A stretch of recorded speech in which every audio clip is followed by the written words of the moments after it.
Which key doesn't work?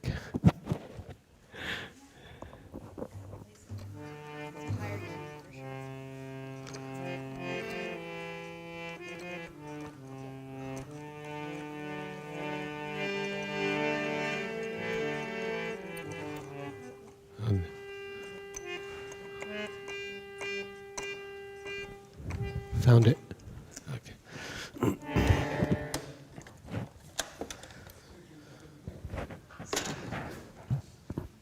Thanks.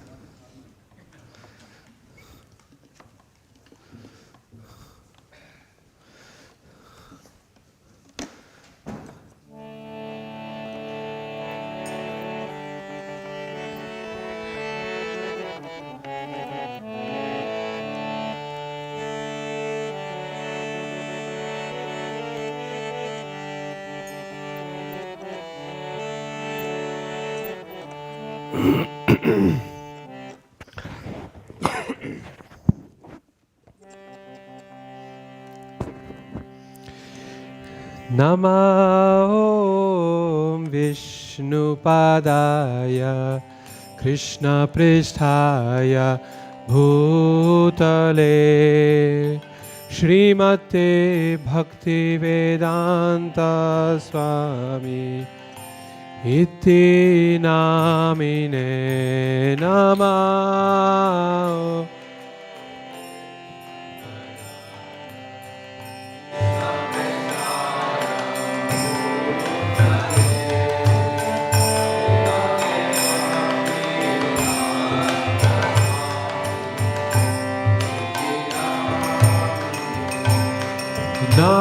Namaste Saraswate Devi Gauravani Pracharine Nirvishesha Shunyavadi Paschatya Deshatarine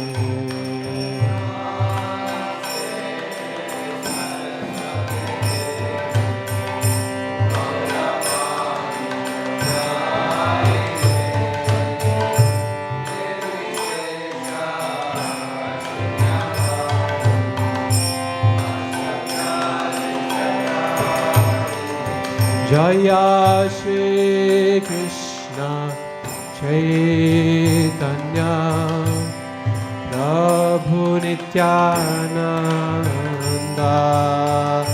Shri Advaita Gadadhar Shri Vasadi Gaura Bhakta Vrinda Jaya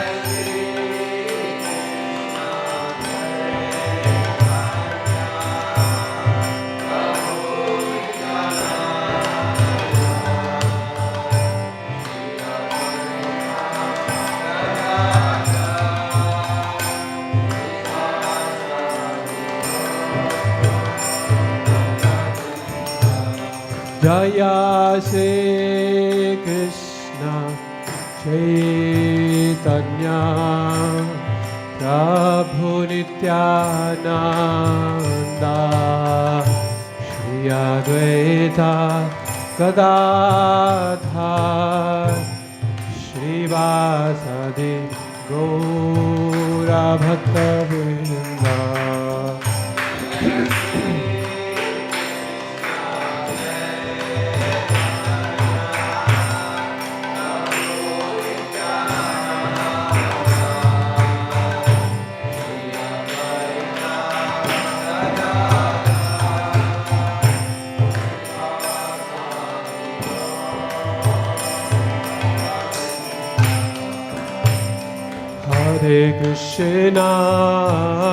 Hare Krishna Krishna Krishna Hare Hare Hare Rama Hare Rama Rama Rama Hare Hare Hare Krishna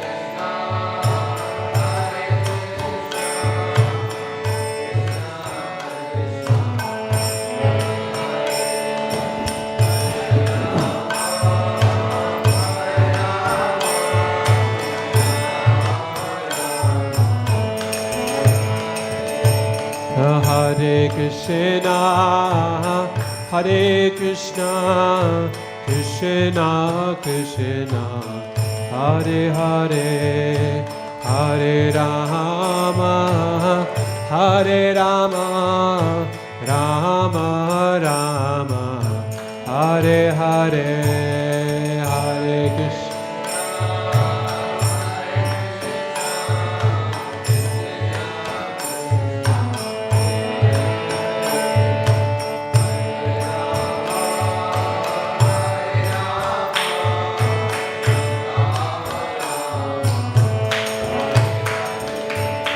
Hare Krishna, Hare Krishna, Krishna Krishna, Hare Hare, Hare Rama, Hare Rama, Rama Rama, Hare Hare, Hare Krishna.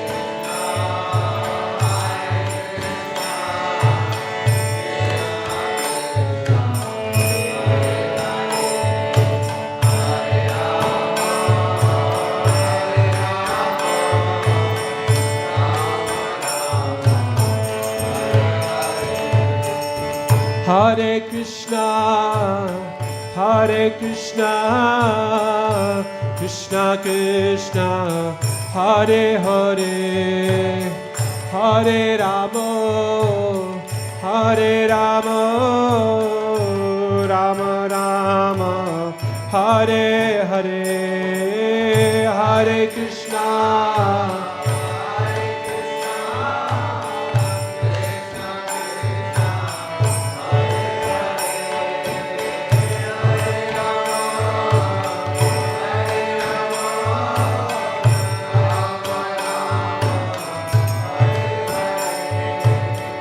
Hare Krishna, Hare Krishna, Krishna Krishna, Hare Hare, Hare Rama, Hare Rama, Rama Rama, Hare Hare, Hare Krishna.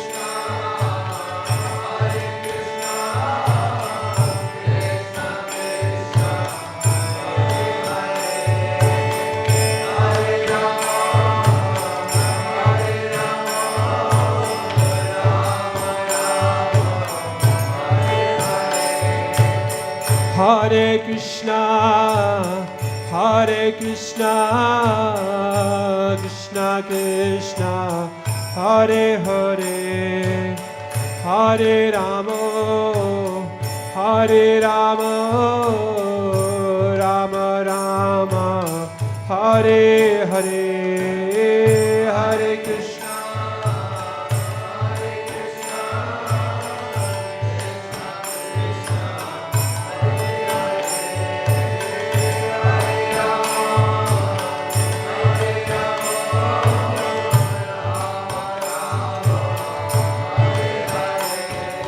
Hare Krishna, Hare Krishna, Krishna Krishna, Hare Hare, Hare Rama, Hare Rama, Rama Rama, Hare Hare, Hare Krishna.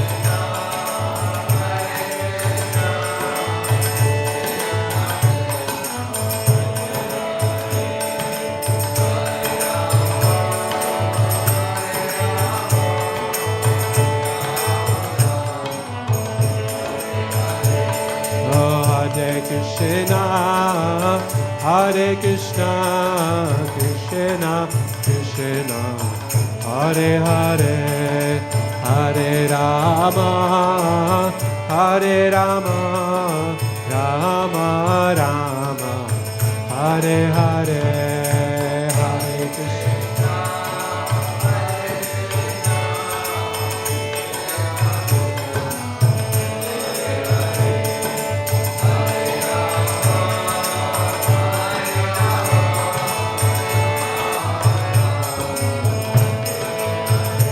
Hare Krishna, Hare Krishna, Krishna Krishna, Hare Hare, Hare Rama, Hare Rama, Rama Rama, Hare Hare.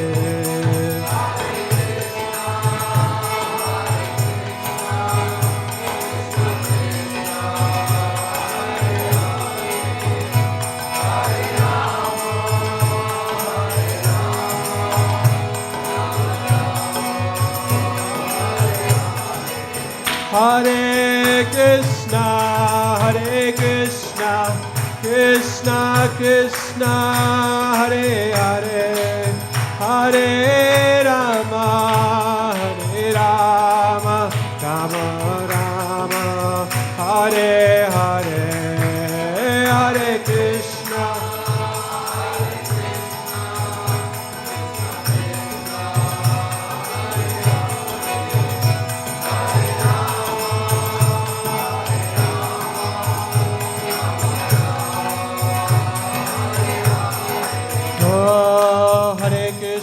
Hare Krishna, Krishna Krishna, Hare Hare Ram, Hare Ram, Ram Ram, Hare Hare, Hare Bolo.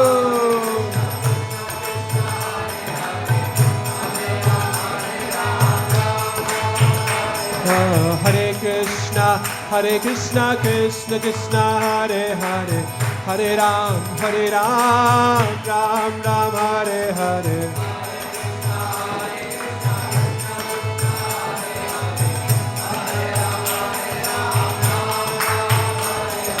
Hare Krishna, Krishna Krishna, Hare Hare, Hare Ram, Ram Ram, Hare Hare.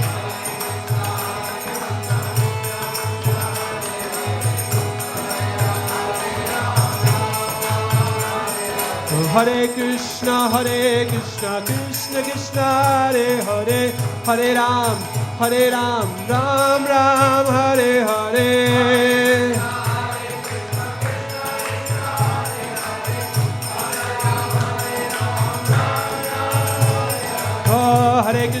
Hare Krishna, Krishna Krishna, Hare Hare, Hare Ram, Ram Ram, Hare Hare, Hare Krishna.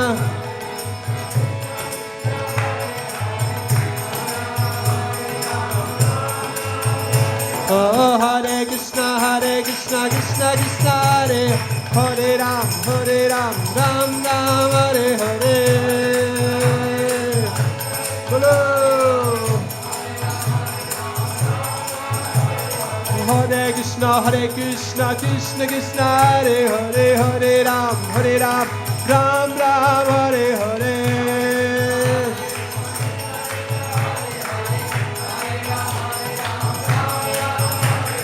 Hare Krishna, Krishna Krishna, Hare Hare, Hare Ram, Ram Ram, Hare Hare.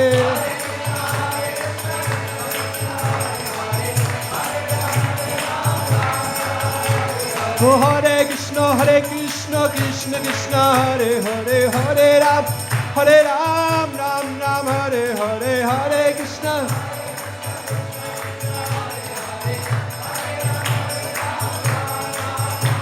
Oh, Hare Krishna, Krishna Krishna, Hare Hare, Hare Ram, Ram Ram, Hare Hare.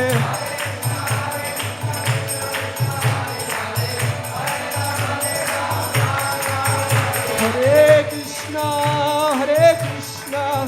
Krishna Krishna, Hare Hare, Hare Rama, Rama Rama, Hare Hare.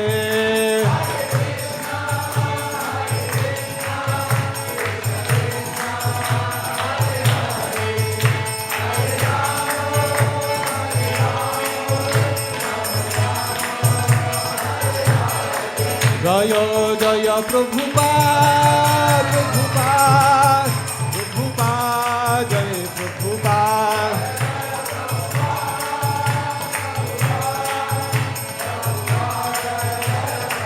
Jaya Jaya Prabhupada, Prabhupada, Prabhupada, Jaya Prabhupada.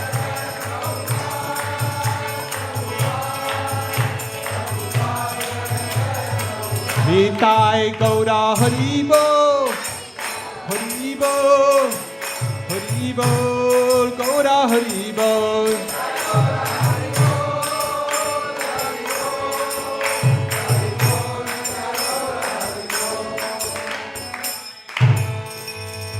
Sri Sri Radha Madan Mohan ki jai, Sri Sri Lakshmi Singh Dev ki jai, Srila Prabhupada ki jai, Granthra Srimad Bhagavatam ki jai, Tai Gaur Vimanandi Hari Bol.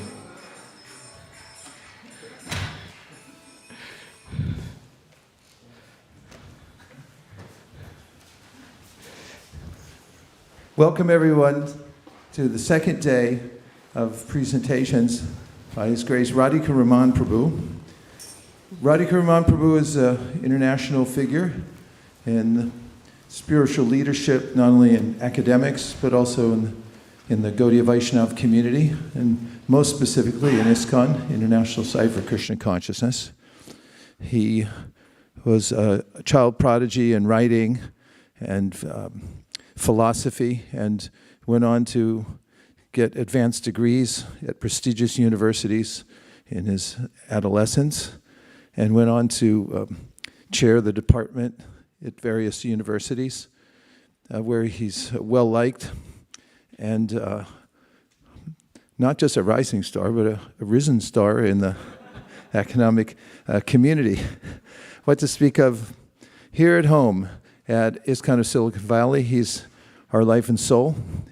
He comes through a benevolent planet that circles by every year. We're trying to close the sine wave on that one and have him come more so that we can be more stable. We're deeply grateful for your association here and for bringing your family. It's an added pleasure to have all of you here together. See, the kids are already running the show here. And your Mridanga playing is fantastic. I was wondering who was playing, and it was quite incredible. So thank you, everyone, for coming in and for joining us online. There'll be more coming as time rolls on. And we'd like to give a warm ISKCON of Silicon Valley welcome to His Grace Radhika Raman Prabhu. Please give it up.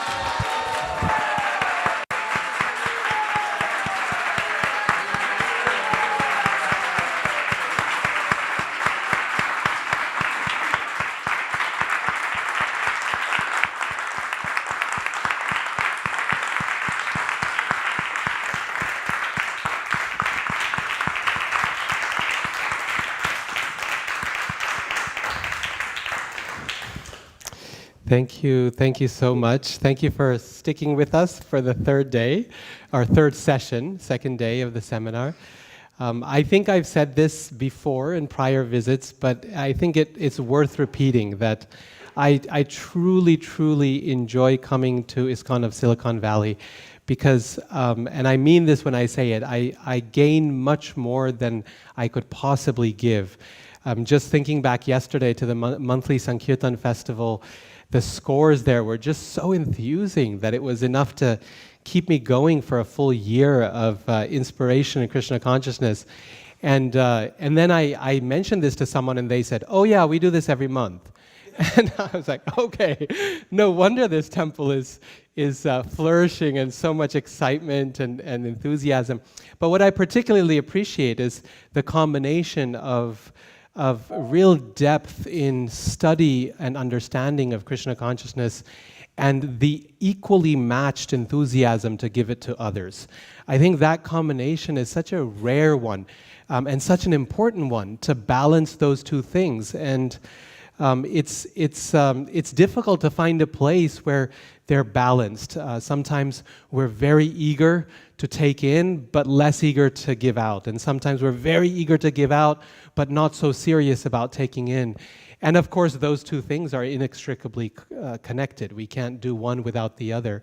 And here I think yesterday was such a fine example, inspiring example for me, because the quality of questions and the quality of the audience and listeners, incredible. And then that was paired with what we heard in the offering to Srila Prabhupada, which was all about how that was given through association, through books, through the that really cool metric that I've heard for the first time, Vaishnav Sangha Lava, right? I love that. That's wonderful. So, and of course that balance is possible only with really good leadership. And I really appreciate Vaisheshika Prabhu and Nirakula Mataji's leadership for this community. You can really tell a person's quality by how they're treated at home.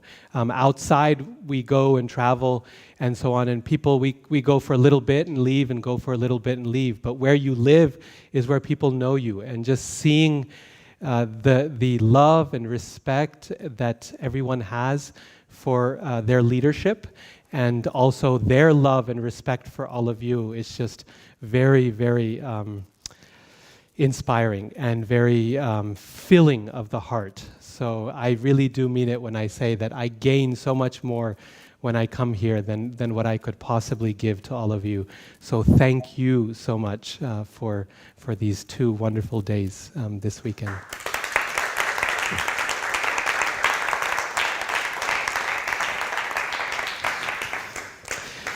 So the first 2 days, first 2 sessions we had were focused on the first 2 items, intent and content of the art for speaking for Krishna. And the first session we talked about how do we set our intention in a way that makes it a seva rather than a performance. Or work, that it really becomes service for the Lord. And then the second thing was content, and we talked about the different elements of what needs to go into, or what can go into, speaking for Krishna. Today, the final session, I want to speak about how to present, or delivery of a talk for Krishna. And let me just say that there's not one way of doing this. There are so many different kinds of teachers in this world who are very, very effective in very different ways. So even though I'll provide you a couple of hours of tips and tricks and suggestions, please recognize that however you choose to teach for Krishna, it's going to be what works for you, something that's special for you. The intention that we put into it, that's something that's given to us by Srila Prabhupada, by the Parampara, who we come in an illustrious line of teachers and speakers, and so we can see their example. The content is also given to us by the Shastras and by Srila Prabhupada, and we mix it suitably with our own understanding and realization, as we talked about yesterday. But the content is there, right? Now, with this third part on delivery, this is the one where it's most individualized. And over the course of the years, I've had many teachers who teach in very different ways. Some are very charismatic, and they go into a room and they'll control the whole room. It's like it's almost like an act of theater, right? They're performing, and that's how they teach. And others, you would look at them and you think, wow, that's really like soft and slow and very particular, and you think, well, no, that they possibly couldn't be a good teacher, and yet they're such fantastic teachers. They have huge impacts in people's lives. I had a colleague like this at a prior university. You'd look at him and you'd think, that person could never hold a crowd. And yet he did. On a scale of 1 to 10, he was probably an 11 in terms of being a teacher, right? So there's many different ways of doing this. And I think it's important to remember that we're not trying to become copies of anyone else. If we attempt that, we'll become disappointed, because as jivas, as living entities, mamaivangsha jiva loke jiva bhuta sanatana, right? We are eternal. We are who we are. We've always been that way. And we've got an eternal nature and a relationship with Krishna, and so we need to find our own way of teaching that and of expressing it. Okay, so today is meant to be suggestions and tips. Some of these may be very useful for you, others may not quite work. Feel free to tailor them and to adapt them for your purposes, or come up with things completely new. So, a few things, and Geeta Priya is going to help me out here with the board writing, because last couple of times I only had like 4 key points. This one is a series of smaller points, and it's a little more challenging to keep track on the board. So she's going to keep it up, keep writing, and then put them on the put them up here for us to say. Okay, so. Let me say first of all, today's session is going to be in 3 parts. It's going to be what to do before class, what to do during class, and what to do after class. Okay, so as a speaker, what comes before, what comes during, what comes after, and that's practical. Yeah, I'll let you know exactly when we need to write something. For before class, let me just say simply that preparation is key.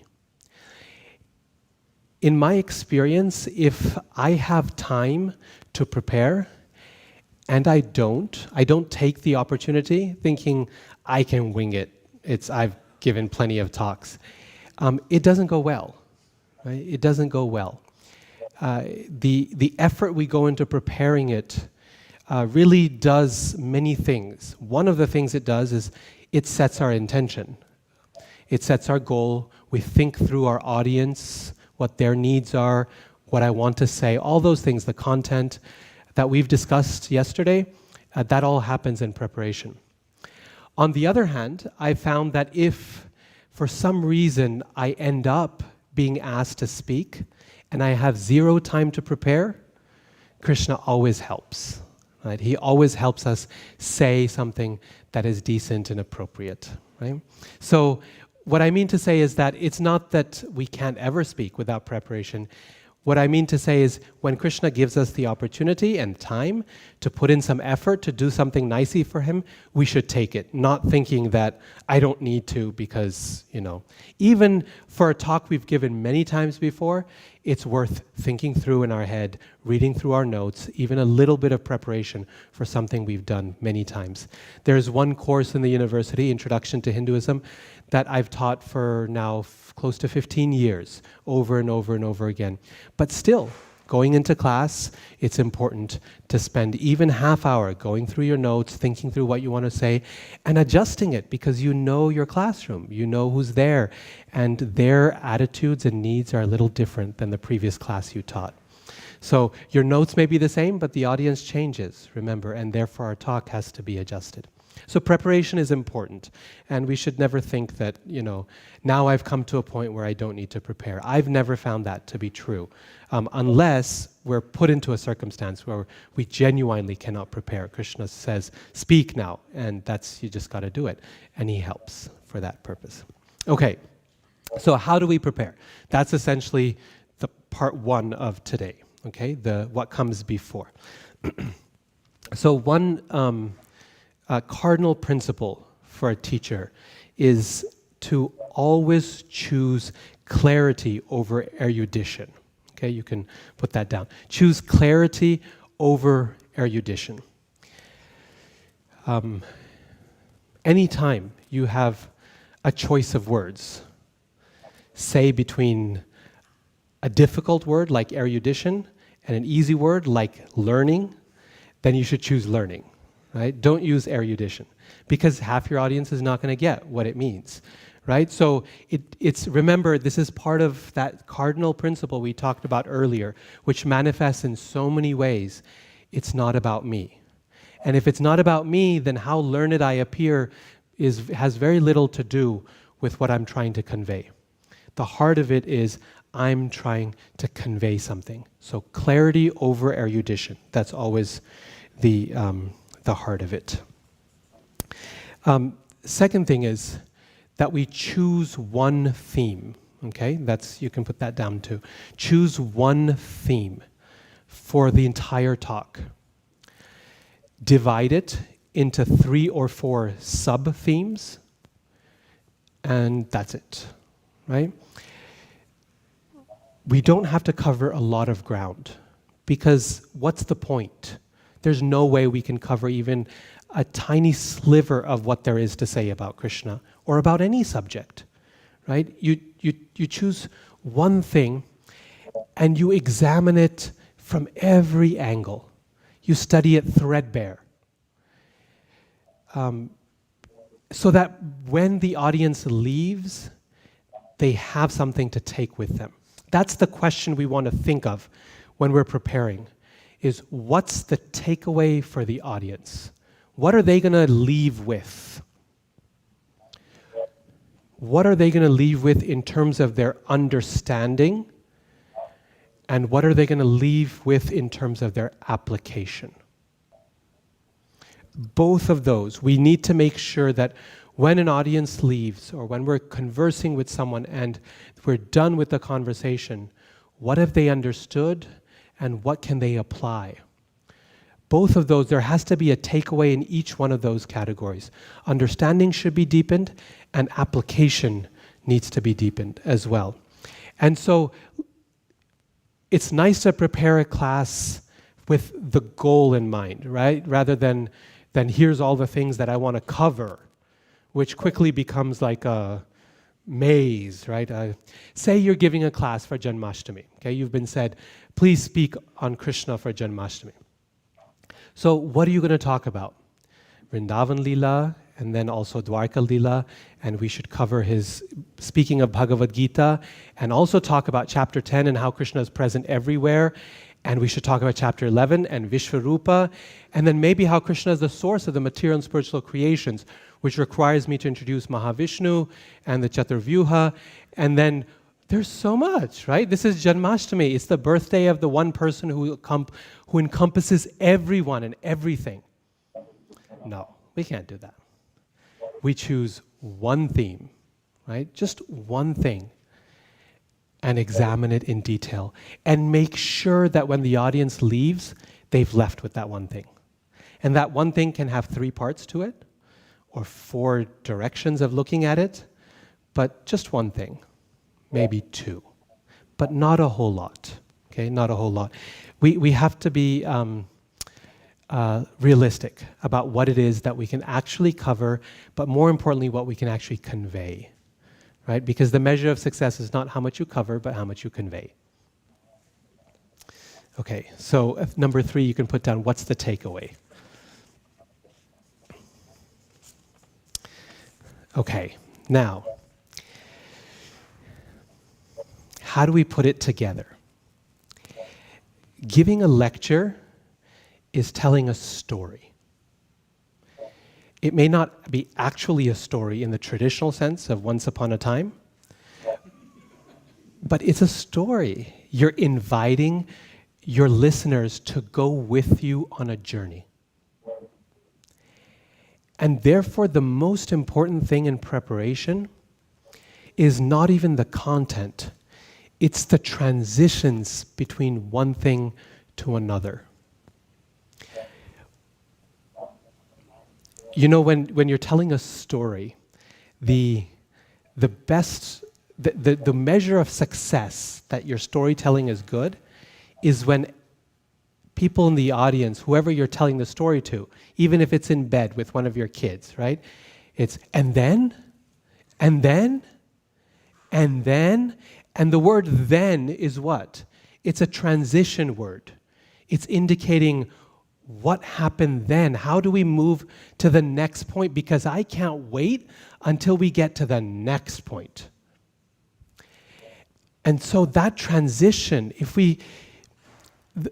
in so many ways, the content that we give in a class is, yes, it's prepared, but really it's a product of a lifetime of experience, or even 2 years of experience, or whatever experience we have in Krishna consciousness, every day when we practice and we study Prabhupada's books, we're preparing for the next time we have to talk about Krishna, right?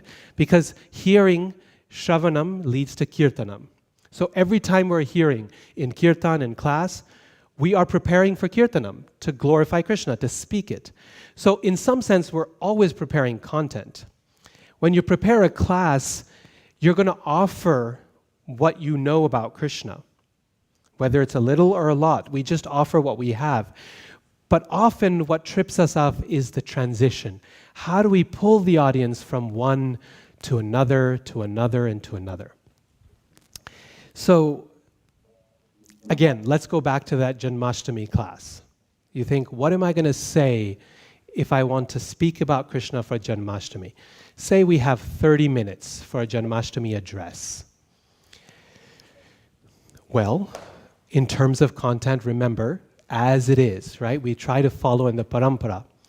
And one of the things we find is that Srila Prabhupada, whenever he gives a Janmashtami class, or for that matter, a Nrsimha Chaturdashi class, a festival class, one of the things he says, one of the things he most consistently uses in terms of content is that verse and that point from Bhagavad Gita, chapter 4, Janma karma chame divyam, evam yoveti tattvata. Krishna says, my birth and activities are divine. And one who knows this comes back to me and doesn't have to come back to the material world. So you think, I got to cover that, because Prabhupada makes that point repeatedly at whenever there's an appearance day of the Lord. And then let's say that the drama that day is about Krishna stealing butter. It's a play about Damodar Leela. So you have to say something about that to properly situate the audience for the play. So here are your two parameters, right? Janma karma chame divyam and Krishna as a butter thief. Neither one of those is going to require a lot of preparation for anyone in this room. Right? We know Krishna's story as butter thief, basically. We could read it again, get more details, but the heart of it we know and we appreciate. Same thing this point about Krishna's name and activity and birth being transcendental. The real question is, how do we weave the story? The real question is, how do we pull the audience in and never let them go until that 30 minutes is over? So we could start with either place. A nice place to start might be with the story of Krishna stealing butter. We begin by telling the audience, many of you here may have heard that Krishna's favorite food is butter. Now, what is it about butter that Krishna likes so much? If you took a block of butter from your fridge and chomped down on it, it wouldn't taste good. What is it about butter that Krishna likes? Well, this butter is freshly churned. The people of Vrindavan, etc., Mother Yashoda, and we tell this story. And of course, part of that story is the fact that Krishna is afraid, and Mother Yashoda comes at him with a stick and he runs around. And we tell the story and we say, how is it that the Supreme Personality of Godhead, the Lord of everything, is afraid of his mother? This is really confusing. And in fact, Queen Kunti, in her prayers, is confused. She says, Ati Vidambanam, this is very confusing to me. How is the one who is feared by fear personified afraid of his mother's stick? We cannot understand this easily. Why? Because Janma Karma Chame Divyam, Krishna's activities and birth are divine. And if we understand the secret behind why Krishna does this and what it means, we too can become liberated. Right? And in this way, you take one thing and you connect it to another. And then you spend 10 minutes talking about the philosophy of what makes Krishna the Supreme Personality of Godhead. Right?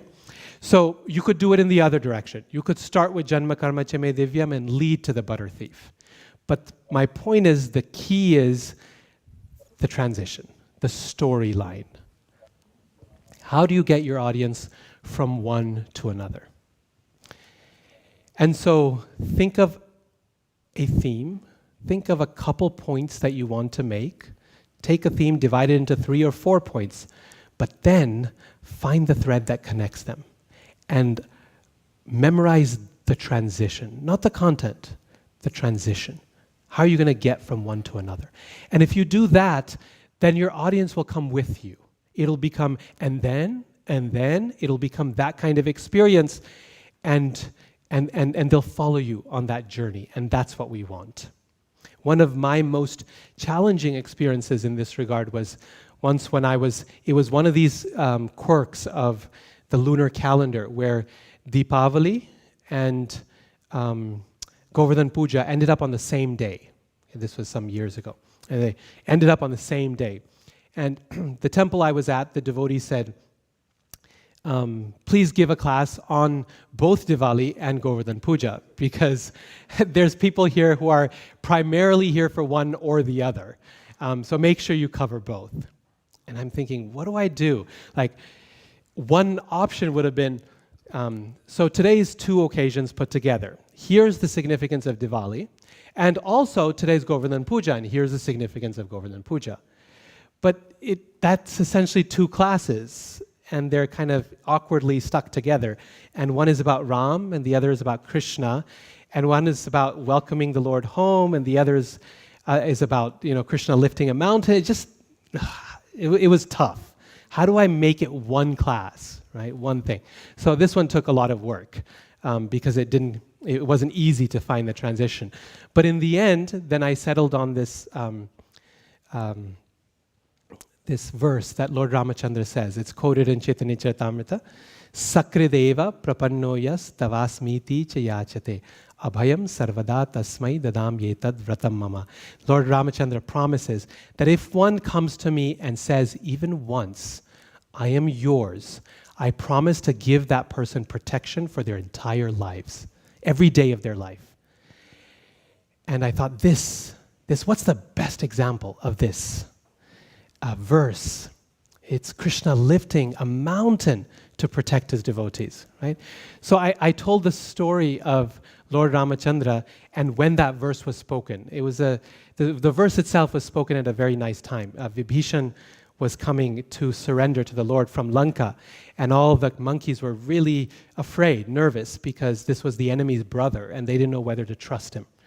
And in the end, the Lord says, when after they've all debated whether they should kill Vibhishan or keep him or put him in prison, Lord Ramachandra says, look, I thank you all for your opinion.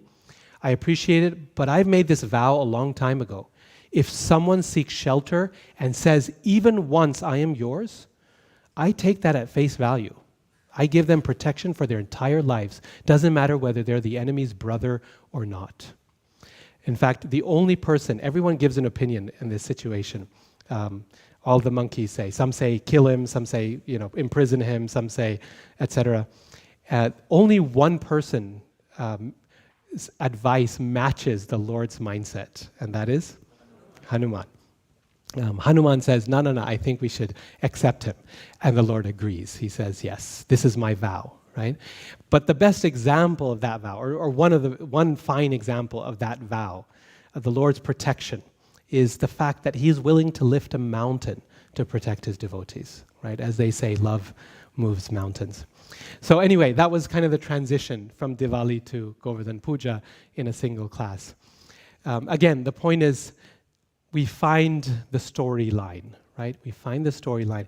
A lecture is a story, and we follow that story. Even if it's intense philosophical points, you create the storyline, and you make sure your audience is flowing along, that they're going, and then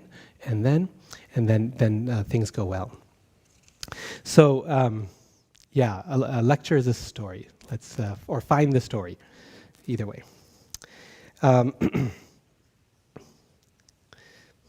Okay, now, as you're embarking, you've got your transitions worked out, and you've got your thread, you've got your point, the theme that you're expressing. Now, you just need a good starting point, okay? Because you need to invite the audience to join you on the journey. Once they're on the roller coaster, you can't really get off, right? You're committed for the whole thing. But the key is getting someone on the ride. Because if they're not on the ride with you, then they're not going to follow along. You can be physically seated in class and not on the ride, right? You can just be spaced out. So the real thing is getting people on the ride, because that's half the challenge. Once they're on the ride, then they're going to follow through most likely, unless things go really wrong or whatever. But they'll stay along. So a beginning is very important. You want a good starting point, and often a good starting point is actually a story, a vignette, an incident that you can draw. When you make a point, I am going to tell you that, and the natural human reaction is to close up internally, to say, what are you trying to tell me? And I don't know if I'm going to believe that. Let's see. Convince me. But when you tell someone a story, once upon a time, right? The natural human reaction is to open up. Really? What happened? You're not trying to convince me of anything. It's just a story. I love a story. So when you want to pull someone in, start your talk, your lecture with a story, an analogy, some kind of metaphor, something that's not a point, right? Not a point to make. Something to draw the audience in. In one of my classes at the university, I give a talk on the theme of Hindu imagery. How can people understand the iconography? So many paintings and designs and deities and so on. So we have a lecture on what is murti, the physical form, and why this is divine and not material. And so we need to really work with that, because most people are from a Christian background, and where the creation of imagery and iconography and statues is really difficult for them. And so to begin that class, I put up an image from a single frame from the original Lion King animated film. And it's the final scene in the film, if any of you have seen it, where, what's the monkey's name? No, the monkey's name. Rafiki, right? So Rafiki, the monkey, is holding up the little Simba.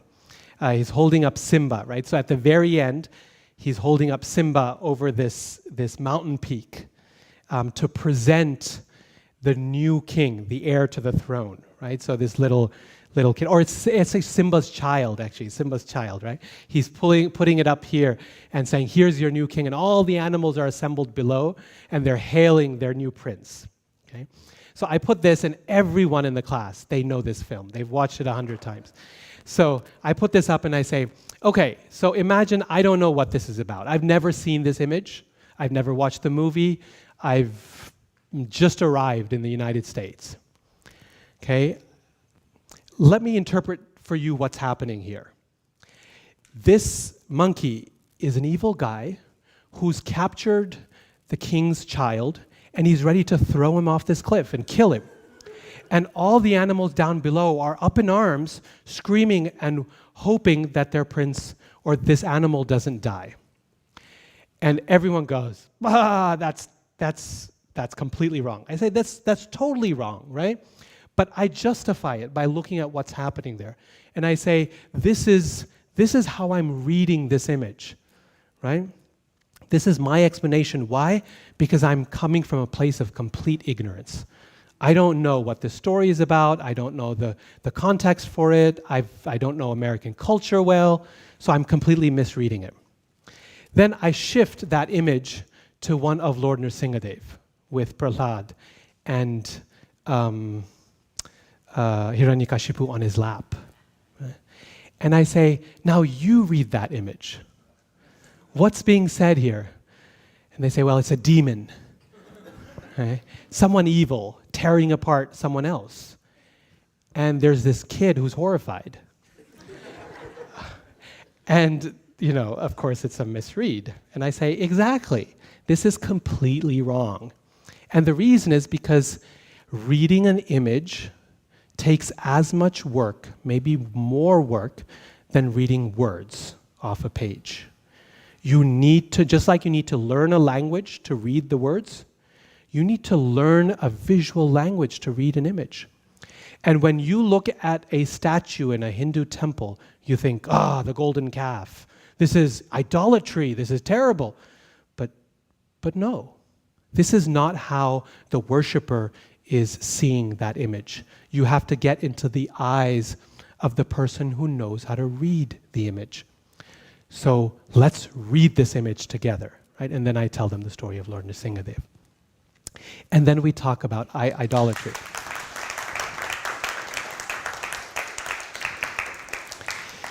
So the point is, that's a hook, right? That was the point, that that initial image was just a hook. It was a story they know, they love, and once you've got them on the hook, then they're in for the ride, right? They're not going. So the beginning is very important. And if there's anything we plan, is the beginning. And just before the class, if there's anything to review from your notes, it's the beginning. Because once you're on that ride, it may not go exactly where you want it to go. So many classes, you prepare one thing and you end up somewhere else. It's just the nature of the conversation. That's okay. That's okay. But the beginning is something that you want to have in mind already. Okay? So that one can be, beginnings are important. Okay. Then another rule of thumb that I like to use is somewhere in the middle of your class, always include something playful. Something playful can be another story. It can be something funny. It can be a special verse that depends on your audience, what counts as playful. It can be a special verse that they love reciting and you love reciting. It can be, if you want to get more elaborate, it can be a discussion. It can be a particularly challenging question, but something that is fun, that's beyond just the points. Sometimes a personal vignette is what's very playful, a story that you tell them from your own experience. When I was a kid, or yesterday and there's a point to it, but it allows people time to relax. Too much intensity doesn't allow for absorption. You need to give people, just like in a book, in a well-published book, printed book, there's always white space. There has to be enough white space compared to what's written. Otherwise, a book becomes overwhelming to the reader. This is why we have things like margins. It's not just for printing purposes. A printer needs less than 1/4 of an inch on either side of the paper. To maximize content and to minimize size, we could take the words all the way to the edge of a page, almost. But we don't. Why? Because printers know, book creators, designers know, that unless there's sufficient white space in a book, you can't digest it. It's too overwhelming. The same thing is about a class or a talk. There needs to be enough white space. Otherwise, people don't have time to take in everything you're saying. The mind becomes overwhelmed, it can't keep up, and then it shuts down. And you convey half of what you want to convey. So better, we take our content and we already in the beginning, before class, we cut it in half. And we include then white space there in the form of something playful. And if it's a 15-minute talk, 20 minutes, one playful thing is enough. If it's an hour, maybe 2. But something where the audience can sit back and take in a point and process it and just enjoy the moment rather than, frantically trying to wrap their heads around it. Okay, that increases content. So include white space. You can add that to the list as well. Include white space. Add something playful. I think that's the key. Another thing that I found useful before class is to always prepare more than what you need, and then be very prepared to cut it in half as you go along. It's always good to speak from plenty, not from paucity. If you speak from a place where you've got a lot to offer, the class becomes very rich and very thorough. But the flip side of that is we speak from plenty, but then we're prepared to not cover it all. We're not attached to making it through all of those points because of that earlier point I made of enough white space. Right? So preparation is good, and having a little bit more is good, because sometimes what you think will take this long to cover, you cover in 2 minutes because your audience has got it, or they're bored by it and you need to move on. Right? So you thought, I'm going to talk 10 minutes about this, but in reality you talk 2 minutes and then you realize we got to move. And so it's nice to have extra material. It keeps the mind peaceful that I've got plenty to say. But if we don't get through the end, then we cannot be attached to making sure we get through it. Otherwise, you don't want to cram too much into the content. Okay, and the very last thing in the before class part of this is before class, always put in a prayer to Krishna. A prayer that's meaningful to you. Krishna, please always help me remember that wherever I go and whatever I do, I am your representative. Srila Prabhupada, please help me always remember that no matter where I go and what I do, I'm representing you. Or please make my words suitable for my audience's understanding. Please allow me to be your servant. Right? So however we want to fix our intention, this is from yesterday, before class is a good moment to do it. If we're in the temple room, then we offer our obeisances to Srila Prabhupada. That's a wonderful moment to make it meaningful, just like Dhruva did. Right? When Dhruva had to speak to the Lord, he made his intention clear through the process of offering obeisances to Krishna. If we're not in a temple setting and we just have to give a speech, then we can do this as we're being introduced to speak. Right? Whatever little moment we find to put in a prayer to Krishna. And it's nice to do it every time, not just for our big moments, but even for the little ones.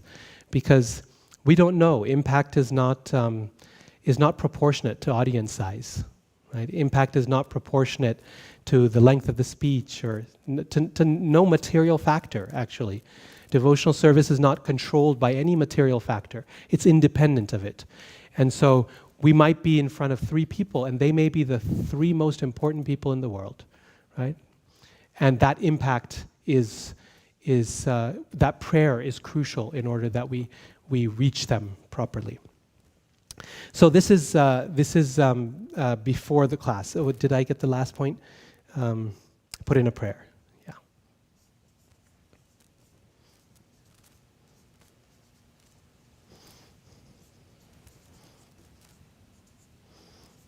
Okay. So now that Gita Priya has it written down, if we can bring it up here real quick, and just before we move on to the second section, just have a look at this. So 8 points. Choose clarity over erudition. Choose a single theme, maybe subdivided into multiple parts, but always asking ourselves, what's the takeaway? What is my audience going to leave with, both in terms of understanding, but also application? There should be at least one takeaway for each of those. And then remembering that a lecture is a story. You're inviting someone to join you on a journey, And the key thing in the journey are the transitions, not so much the content. That we prepare for every day of our lives as devotees. But the transitions is something we want to think through. And the hardest part in a journey is getting started, is inviting someone to join you. Once they're on, they're committed. So beginnings are very important. We include enough white space in our talk that some personal vignettes, a story, something playful, where you're reiterating a point in a light-hearted way that people can sit back and relax and digest what they've just heard. Have extra material. Speak from plenty, not from paucity, right? And so this helps reduce stress for the speaker. And finally, before class, putting in a prayer to Krishna to make sure that what we talked about in terms of intention yesterday is right there, front and center in our mind. Okay. Now, second part, during class. What do we do when we're there? We're in front of people, we're on Zoom, we're in front of the camera, we're sitting on the floor in a group of people, we're leading a discussion, some tricks of the trade in that regard. So if it's a temple class and you have an opportunity for kirtan at the beginning, this was Prabhupada's formula. He said, kirtan, class, kirtan, prasad. Right? That was the wonderful, delicious formula. And it's like a sandwich. You have all these different layers, and each one is delicious, and it has its own flavor, but each one complements the other. Right? If a sandwich just has the stuff in the middle and not enough something moist, then it becomes very dry to eat, right? But if you just have the moisture and nothing solid, then it becomes a soggy sandwich. So each layer of the sandwich plays a very important role in making it a whole, full experience. So kirtan, class, kirtan, prasad, and it all becomes a very nice experience. So if we have that opportunity for kirtan, then singing Jai Radha Madhav or Hare Krishna Kirtan is a wonderful time to focus our intention. The preparation is done. There's no more looking over your notes or whatever. At that moment, you're just there. It's you and Krishna. And you're asking Krishna for the ability to do this service. If you look at videos of Srila Prabhupada giving class and singing Jai Radha Madhav, you get a sense of just the intensity and focus that he puts into the moments before giving a class, before speaking for Krishna. His Jai Radha Madhav, his eyes are closed and his head is shaking and he's got the kartals and he's just deep in meditation as he's preparing to give class. So that moment is very special. And if you're lucky enough to be in front of beautiful deities or in front of Srila Prabhupada, then really connecting with them and asking them for the ability to do this seva. You know when pujaris go on the altar, before they step onto the altar, they say a prayer. It may vary a little bit, but the one that I learned was Shri Guru Paramananda Premananda Phalaprada Vrajananda Pradhananda Sevayam Ma Niyojaya. It's a prayer to the spiritual master. Shri Guru Paramananda Premananda Phalaprada. Please give me the fruit of loving service to the Lord. Sevayam Ma Niyojaya. And please engage me in service. Right? Give me a chance to assist you in your service. This is the prayer that a pujari speaks when they step onto the altar, before they step onto the altar, just the moment before puja begins.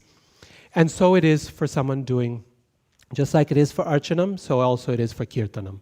Right? When before we step onto the vyasasana or the stage or whatever it is, remember there's always a vyasasana. It may look like a chair, it may look like a red seat, it may be nothing at all. You're standing in front of a class and you're saying, or it might be your chair in front of a screen on Zoom today, right? But there's always a vyasasana. And before we step onto that vyasasana, we say, Prabhupada, Gurudev, Krishna, please allow me to serve you. Engage me in this service and allow me to represent you as I'm doing it. Let me leave this audience with a little piece of you, a little bit of appreciation for who you are. If you think of Srimad Bhagavatam, the moments before Sutta Goswami embarks on his recitation of Srimad Bhagavatam, this is what he does, right? He fixes his intention just the verses before. First, on Shukadev Goswami, this reciter, original speaker of Srimad Bhagavatam. With that, there's two verses. One of them is I like very much that.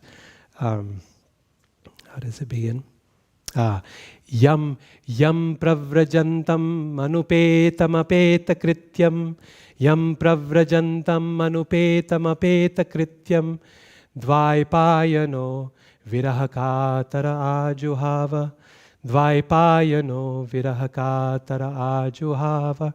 Putreti tanmayataya taravo bhinedus. Tam sarvabhuta hridayam munimanatosmi. It's such a beautiful verse. I offer obeisances to that sage who is there in the heart of every living entity. Tam sarvabhuta hridayam. Who left, who just took birth and just walked away. Yam pravrajantam anupetam. He didn't have anything, right? No samskaras, no clothes, nothing. Just anupetam apeta krityam. Dvaipayano virahakatara. Dvaipayana, Vyasadeva was just virahakatara. He was torn apart by separation. His son is walking away after birth. Ajuhava. And so he called out, Putreti, oh son, come back. Putra iti ajuhava. He called him like this. But what happened? Tanmayataya taravo bhinedus. It was so heartbreaking that the trees became filled with that emotion of separation. And they called out also. They repeated back, Putra, hey Putra. It echoed, right? In other words, he didn't come back, right? To that sage, Sarvabhuta Hridayam. He's there in the heart of every living entity. I offer my obeisances, right? So that's how he begins. He fixes his intention on his spiritual master, Shukadev Goswami. And then he offers obeisances to Lord Narayan. Narayanam namaskritya naram chaiva narottamam devim saraswatim vyasam tato jayamudirayet. Lord Narayan, Narayan Rishi, Devi Saraswati. And then he praises the subject matter, Srimad Bhagavatam. Right? Krishna svadhamo pagate dharmajnana dibhisaha kalo nashtadrishamesha puranarko dhunoditaha. This Purana has risen like the beautiful sun to give light in this dark age. So we see this with Srimad Bhagavatam also. We see this in how Srila Prabhupada gives his classes. Everyone fixes their intention just before sitting on the Vyasasana.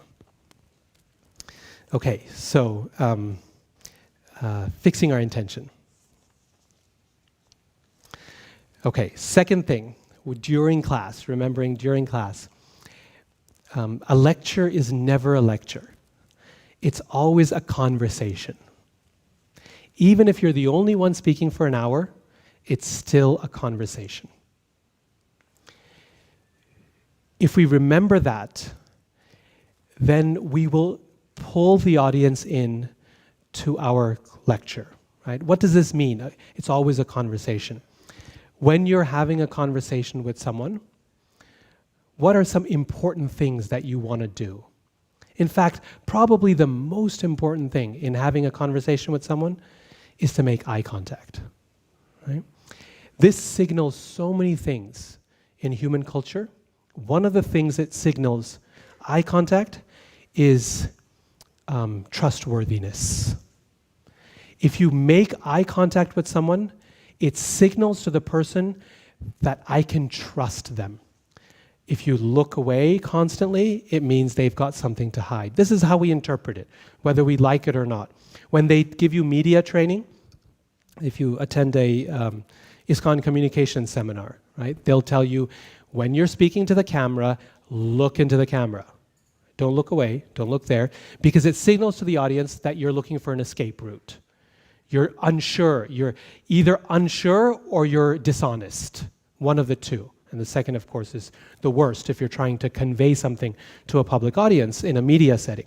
So they say, look at the interviewer, or if there's no interviewer, at the camera, and keep your gaze fixed. Make that eye contact. The same is true in a lecture. It's a conversation, making eye contact. And if you think of it as a conversation, it becomes much less nerve-wracking because you realize I'm talking, and I'm talking to a group of friends. These are people who, they're here because they want to hear. Why else would they? I mean, no one is being forced to be here, right? So they want to hear. So they're already my friends, right? They want to be here. They're sitting through the talk. Let me just talk to them. And each one of us is great in conversation. We all love to teach in conversation. So it becomes fun for the speaker as well. We make eye contact. We respond to what the audience's situation is like. You look around the audience and 5 people are starting to get drowsy. It's time for some white space, right? Time for a story, time to pause, or if you can't do that, stand up and stretch, right? It's recognizing it's a conversation, and my conversation partner is wandering off. My conversation partner is confused. You can see it in people's eyes. They're going, huh? Right? And you think, nah, I gotta explain this more. I didn't hit the mark here. If you treat it as a conversation, they will respond to you as a conversation partner.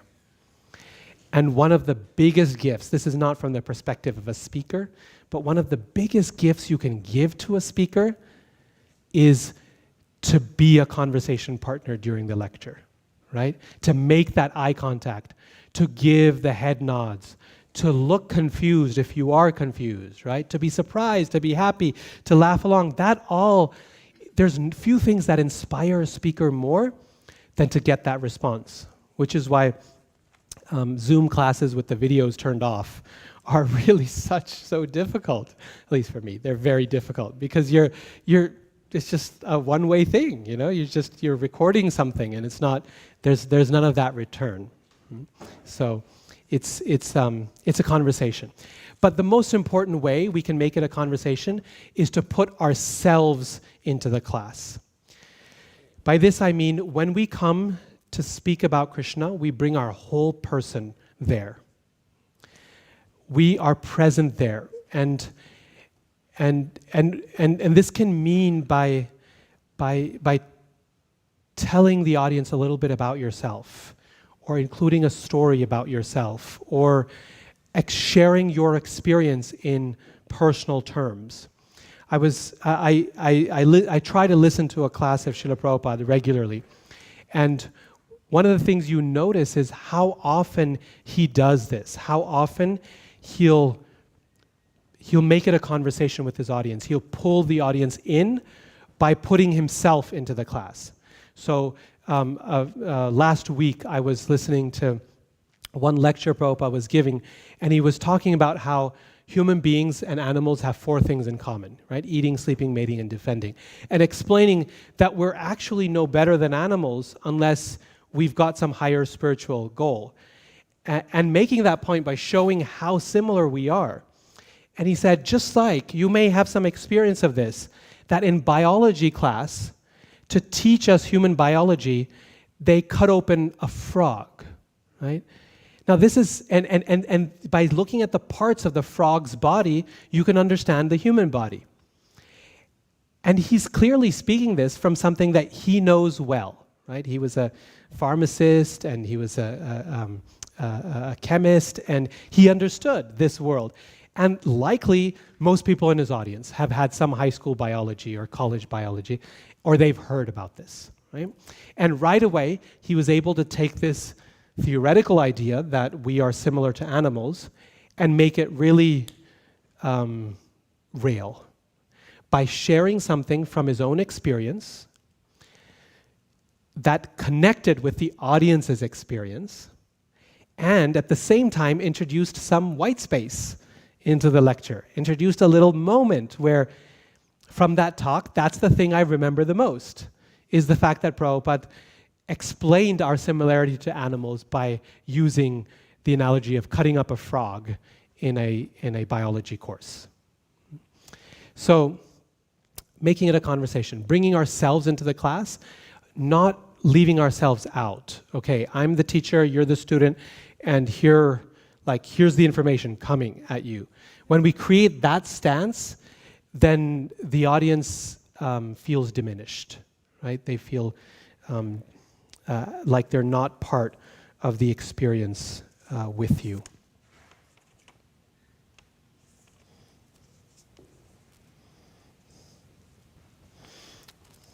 Okay.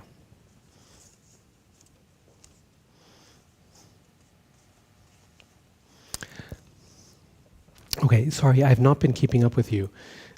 You've got lecture is a conversation, fixing our intention. What was the... Yeah, you've got lecture. Okay, you've got it. Okay, perfect. Thank you. Okay, and then next. When we're giving a talk, we are creating a classroom. We're creating a classroom environment. Now, I don't mean the physical space. The physical space is often not our choice, right? Here in ISV, we're very lucky to have a studio physical space. The sound system works, it's not echoing, it never squeals, you can hear me, right? The sound is just perfect and you can see everyone nicely. In other places, it's tough. The room is echoing, the sound is bouncing everywhere, people are wandering in and out and everyone's scattered and the room's too big or the room too small, there's not air conditioning. There can be many things that we have no control over. But the one thing that we do have control over is the atmosphere of the class. As a teacher, it's not only our privilege, our right, but our responsibility to create the atmosphere of the classroom. That means that on the one hand, we ensure that there are no elements that we don't want there. People talking in the background or kids running around or crying or whatever it might be. This is not arrogance, right? This is our duty to the audience. It's the speaker's duty. Okay, maybe there's someone designated to take care of that kind of thing for you, but most often there is no one. And it is unrealistic to ask the audience. It's in fact impossible for the audience to control the classroom. That's the role of the speaker, of the teacher, right? So making sure, and sometimes it's as simple as just looking at someone and talking to them. They're having a conversation, you join the conversation with them, right? And all of a sudden, the conversation ends, right? Something as simple. You don't have to be harsh. You just find a way to let everyone know that every person in the room matters. Like each person, their role, their space in the room, their participation makes a difference to you. That conveys respect for the audience. The most important thing an audience wants is respect. They don't want to be spoken down to or condescension or told how they know nothing, right? They want to be a conversation partner. Even if they've come to listen, they want to be a partner in the whole experience. We'll talk about how to respond to questions in a minute. But just making sure that whenever we're using whatever language we're using, we are using that language in a respectful way that doesn't put down our audience, doesn't show them to be foolish or unintelligent. If someone makes a comment, we'll talk about this later, comments and questions, but that environment is ours. We create the classroom environment that is safe, that is encouraging and welcoming of discussion and debate, that is respectful. And a lot of this comes, going back to yesterday's, by the demeanor and character of the person who's talking, right? When we come in with that intention, then the audience feels it and they feel respected, they feel safe, they feel happy to participate. Okay, so you've got, we create a classroom environment. Perfect, thank you. Okay, then connected closely to that is responding to questions. We find, two things. Whenever we're asked a question, our first duty is to appreciate the question. And this is not just some kind of modern, cool technique for making people feel good about themselves. We find this in Srimad Bhagavatam repeatedly. The word in Sanskrit is pratipujya. It's there in Canto 1, Chapter 2 of Bhagavatam. Pratipujya. When Sutta Goswami was asked the question, pratipujya, he then returned the honor. Puj means to worship or to honor. Prati means back. To give the honor back is to appreciate the questioner. What does that signify? That the questioner, by asking the question, is honoring you. The reason we appreciate the question is because, and the person who asked the question, is because they are taking a risk. It's an act of courage to ask a question. On one level, just because people are often nervous to speak in a public assembly, but on another level, they're putting something about themselves out there for you to see. Maybe it's a doubt, maybe it's a confusion, maybe it's a desire. They're revealing that they've got curiosity, they've got doubt, they've got some feeling. And when someone takes something that's inside and puts it out there, they're taking a risk. The speaker could laugh at them. The speaker could, dismiss their question. The speaker could reject the idea behind it. You can do so many things when people offer something to you. And they know that because we've all had that experience. We've all had an experience of asking a question and feeling small because we did it. Because the speaker made it clear that, oh gosh, I had a teacher, as a college professor in my undergraduate years, a philosophy professor.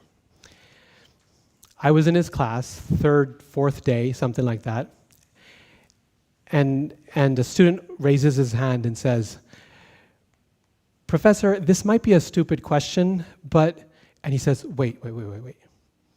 There is no such thing as stupid questions. There's only stupid people who ask those questions. That poor guy nearly choked. He couldn't get the rest of his question out. Not just that day, but for the rest of the semester. That's the risk a questioner takes, right? That's a perfect example of what not to do. He just slapped the guy verbally to the point where he wasn't able to participate anymore, right? When a questioner asks a question or provides a comment, they are taking a risk. And that risk has to be appreciated by the one who's responding. Second thing is, their question signifies that they have given you their attention. And attention is a gift. It's not something ever to be assumed. Every one of you here has the ability to walk away. And even if you can't walk away because it would be socially impolite, you have the ability to walk away mentally. You can leave this class mentally. And there's nothing I can do about it, right? The fact that you're here, actually here, is a gift. And that gift has to be appreciated by the speaker for what it is, because attention is never to be taken for granted. If we have children, we know this well, right? The fact that our children pay attention, that's a big deal. That's a gift, right? That's an accomplishment on their part and ours. And the same is true with adults. It's same with true with any audience. So it takes courage. The fact that they ask a question is a sign that they're giving us their attention, and that's a gift. And then thirdly, a question especially a good question, draws the audience in for you. They are doing your work for you. If someone asks a good question, everyone's like, oh, really? Yeah, what's he going to say? Right? It's a good question, and it pulls everyone in. And it signifies to others, hey, you should be paying attention because I'm paying attention. And that person is doing your work for you. In fact, so important is this, that you very rarely find in all of Vedic literature that anyone ever gives a class without being prompted by a question. It almost never happens. In the Upanishads, in the Bhagavad Gita, in the Srimad Bhagavatam, it's always student-driven learning. That's a catchphrase today. But you find this back thousands of years. In fact, so rare it is to find that a teacher launches into a speech without being prompted by the student, that when it does happen once in the Upanishads, Shankaracharya in his commentary feels the necessity to actually note it and explain why it happened. It's so unusual. It's always prompted by the student. Tell me more. Explain this. Now, as in Bhagavatam, we find this a lot. The story is just ending, and he says, well, it was interesting. Along the way, you mentioned that the Lord killed such and such person. Can you tell me more about that? And then he says, yes, thank you for your question. This is great. And then they go off into the next story, right? And it becomes a conversation. The conversation is so important that the Bhagavatam privileges the conversation stream over chronology. Bhagavatam is not a chronological sequence. It could be. If we were writing a history in a traditional, Introduction to American History textbook style, Bhagavatam would start at the beginning of creation and end at its end. But it doesn't. Why? Because the conversation, the pull of the listener, the questioner, is more important than the chronology. Because if that's not where they want to go, they're not going to come with you. Simple as that. If that's not where the audience wants to go, they're not going to come with you when you try to go there. And this is why it goes back to that point, that a lecture is a conversation. And if you get questions in the middle or at the end, whenever, then that's a gift that's meant to be appreciated. The audience is doing their work for you. Okay, so appreciate the question, I think. Or responding to questions is perfect. Okay, last thing in this second part of what to do during class. As we speak of engaging the audience, lectures can often get difficult to sustain over a long period because people's attention spans are less and they continue to reduce as time goes on. We know this from studies. Especially with online, at the university, we're asked to recorded lectures no more than 17 minutes because that's the maximum time a student is likely to sit through a lecture. Then you can do another one for another 17 minutes. But beyond 17 minutes, unless they're trained, as devotees were trained, to listen over long periods of time, shravanam, right? This is a few thousand years ago. Parikshit Maharaj did this for 7 days, listened continuously. So we're marathon listeners, right? We know how to do this. But the average person, when we're not amongst devotees or even amongst devotees, right? The average person, the attention span is not big. But so often, in terms of making it a conversation, making it engaging, it's very useful to engage the audience in a discussion, okay? And it's one of the best ways to draw in the audience, even with a simple question. Discussions are powerful, but they can be either very illuminating or sometimes very demoralizing. They can point us to something or they can get us all confused with so many different opinions and ideas that we don't know how to make heads and tails of it. So the last thing I want to talk about is what makes a good discussion. And I want to start by asking you this question, okay? In your experience, what's a good discussion?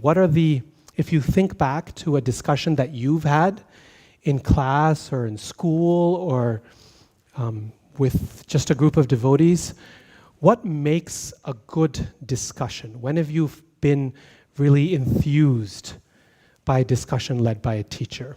What are the characteristics of that? Any suggestions? I think we've got a mic here. Yes, Prabhu here and then behind him, or either way.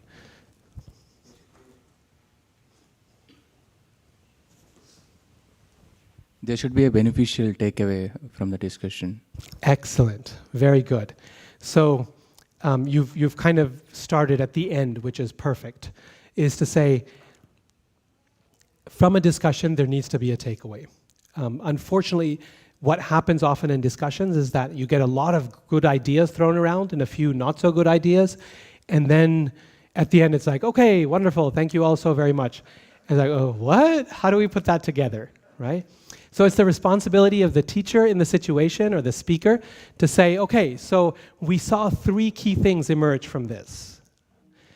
These were the main points that came back, and we want to take these away. And in fact, this point that you brought up leads me to where I wanted to go next, right? So you're able to take something away and then use that to point to where we're going next.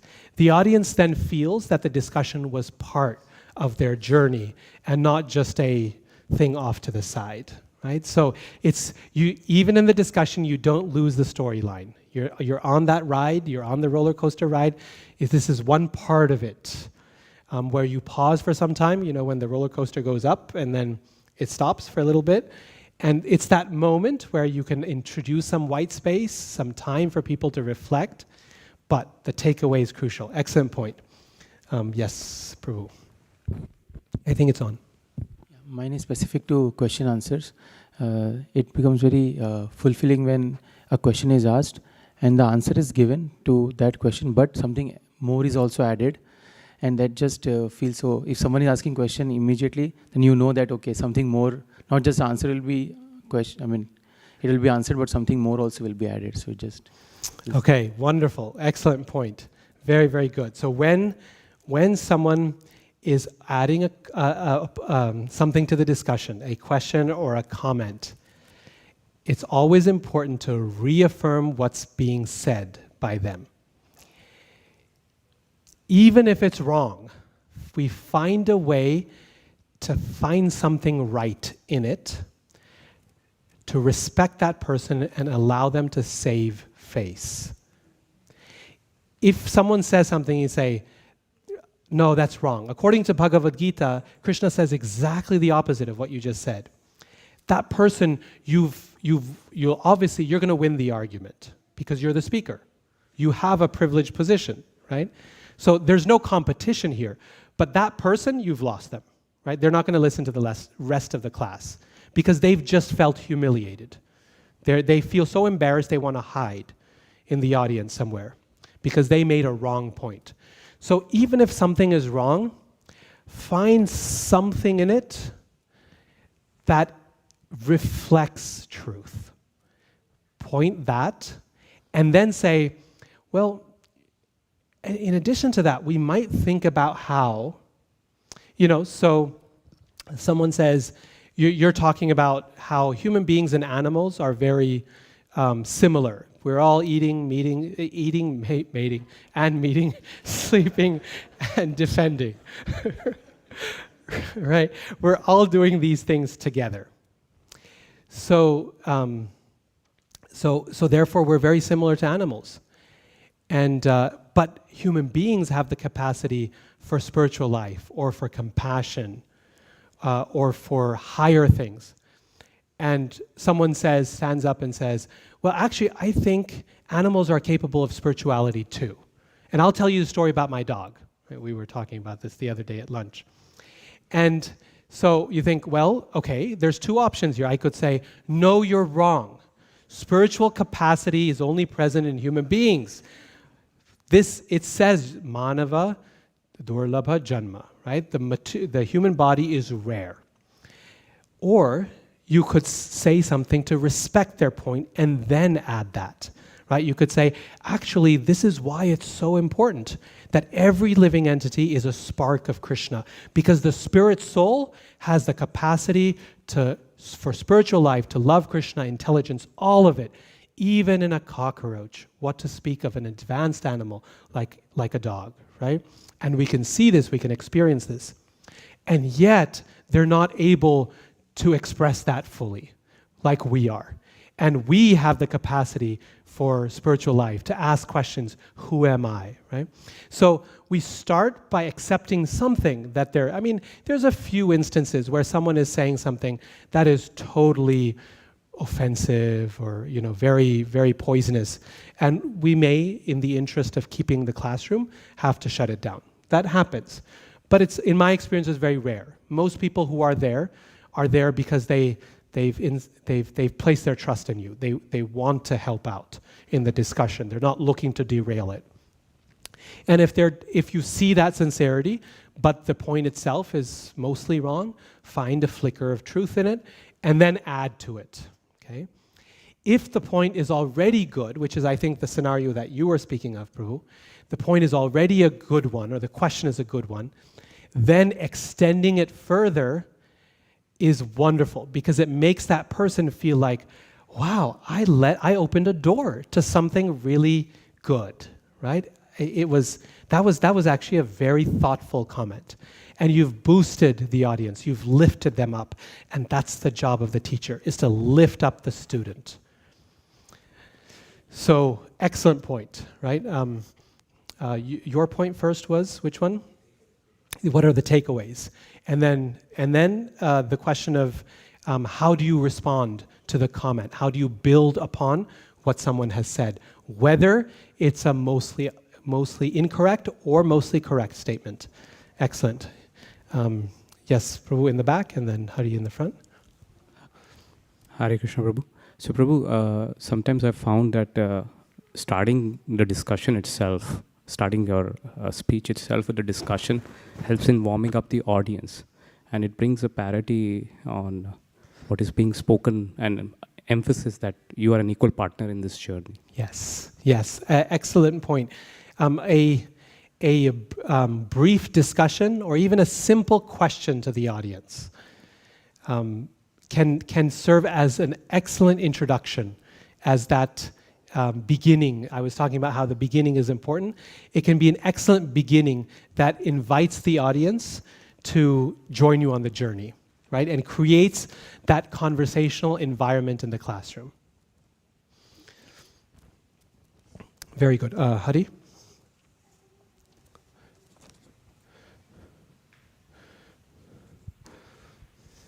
I also find that in spiritual discussions, the discussion is more productive or engaging if it's based on some authority, like as it is, as you were saying. Because if everybody starts to give their personal opinion or mental speculation, then you can't say anybody's right or wrong. You have to respect everybody. But with authority, you can say, yeah, you're right. Yes. Very good. So personal opinions, right? Personal opinions. How do we deal with that?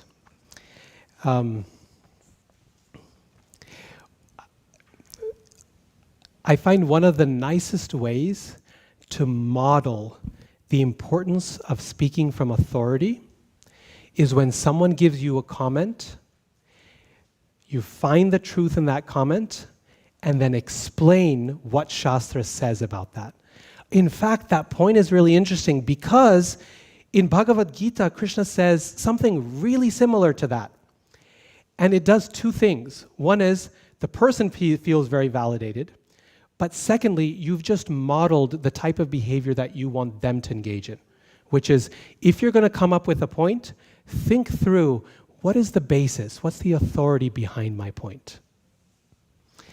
And if you can do that when someone raises their hand and expresses an opinion or a question, then it goes a long way to making the point that you've just made, which is that our comments, our ideas, are best expressed when they're on the foundation of Shastra or sadhu or guru, that creates the foundation for what we speak. Very nice point. Excellent. So here's a few things that I want to. Yes, please. You can go ahead, and then we'll after this, I want to continue on.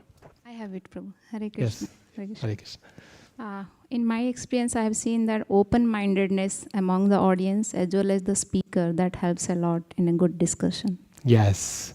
When Yes. everyone is open-minded. Open-minded amongst the audience and the speaker both, right? There is no point, very good, there's no point in having a discussion if you're not willing to take what the audience gives you. One of the worst things we can do is ask the audience to fish in our brain, to go on a fishing expedition for the right answer that we have preconceived to begin with. Here's why. You say, okay, what's the best example of Krishna protecting his devotees? Anyone?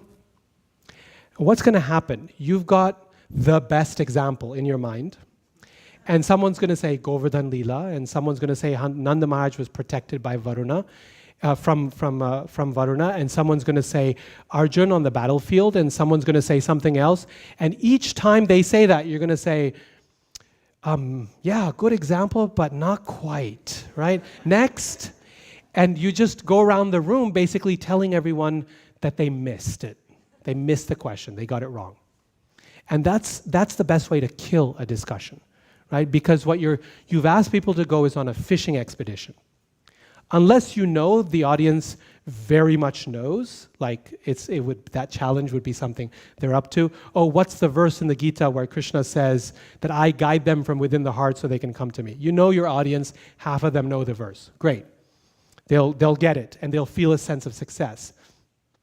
But that's a different thing. It's asking a question and asking for verification. For a discussion, the type of question we ask is crucial. Decide on a topic you want to discuss, and then shape it in the form of a question. Human nature is good. The question is human nature fundamentally good or evil? Right? Take what you want to say, turn it into a question, and then take that question and divide it into a couple more questions, into different parts, and allow your audience to find the answer, but not the answer. The key thing in a discussion question is you want a question that has multiple right answers. Then it leads to a discussion, not a single right answer. So take the question I said earlier. What's the best example of Krishna protecting his devotees? That's a problematic question. Why? Because there's only going to be one right answer, and that's in your head, and you're asking them to figure it out. Instead, you could take that question and turn it simply into, can you think of an example of how Krishna protects his devotees? And now, there's going to be a dozen or more right answers. And every one of those answers is going to build your class for you. So that you can, at the end of that discussion, you can say, well, guess what? Krishna promises in Bhagavad Gita, Kaunteya pratijanihi name bhakta pranashyati. Arjun, you declare it to the world, my devotee never perishes. And we have just seen a dozen examples of how Krishna lives with that, lives through with that promise. This is why Krishna is called Achyuta, the one who never fails. He's infallible because he never fails in protecting his devotees. He can set aside his own vow. He can set aside his own promise like he did on the battlefield of Kurukshetra when he picked up the weapon, but he will never stop protecting his devotees. That discussion just made the point for you, right? So find the point you want to make, then turn it into a question. Make sure that question has multiple right answers, and then let your audience loose. And let them do the magic. And every time someone comes up with an example, reaffirm it and say, that's a terrific example of how Krishna protects his devotees. What's really interesting in this example, in this particular example of Prahlad, is that the Lord, the only reason he appeared was to protect his devotees. You know what's really special about your answer about Govardhan Hill is that there's this saying in English that love can move mountains. And we see this literally happening. Krishna is moving a mountain for his devotees, right? So someone gives you an answer, you reaffirm it. You, as Prabhu said earlier, you add something to it. And then, at the end of it, you pull out the takeaway that you had in mind right at the beginning. Because why? Your question, how did you come up with your question? Based on the point you wanted to make. You took the point, you turned it into a question, and then you let your audience do the work to make the point. You see? Find a point, turn it into a question, then let your audience do the work to make the point, and then extract the point that they made. And now all of a sudden, your audience feels like they're in the driver's seat. It's a student-driven learning experience. They came up with the right answer, not you. They did, even though you had it planned. Right? Now here's the magical part of discussions. If you plan it like this, almost certainly you will receive something that you were not expecting. Someone's going to say a brilliant point about Krishna's protection that you're going to go, where's a pen? I need to write that one down. And that's a gift from the audience to you. Almost after every single class, I find that I have to go home and write down what I learned from that class. There's so many wonderful things that come from devotees, or often not even from devotees, people who are listening carefully, and they'll connect A and B, and you go, wow, I never thought of that. That's really good. And it helps build your next class. Okay. So I have a quick, Prabhuji, that one. Oh, this is from the ether. I'm almost ready. We're about 10 minutes away from Q&A. Is it okay if we just wait 10 minutes? And I promise to get you first. Okay. Okay, so decide on a topic you want to discuss, shape it in the form of a question, and then let the audience come to the point, pull out the point. Make sure it has multiple right answers. When someone gives you an answer, repeat it, affirm it, add something to it if you can. Okay? Someone says something, repeat it. When you repeat it, what does it signal to the person who said it? You've heard it, right? You heard it. That's what it tells them, that you heard it. Even if it was on the mic, even if it takes 2 words, just repeat it. That affirms it for them. And then if you can, add something to it. Sometimes it's necessary to add something to it because their comment is only the partial truth, or it's maybe even incorrect. You must add something to it. But sometimes you don't have to, or you don't want to, or it's not necessary. Okay. Then finally, end the discussion when there's still a hand or 2 in the air. One of the most important things about running a discussion is knowing when to end it. One of the worst things is a discussion that goes on and on and on and on.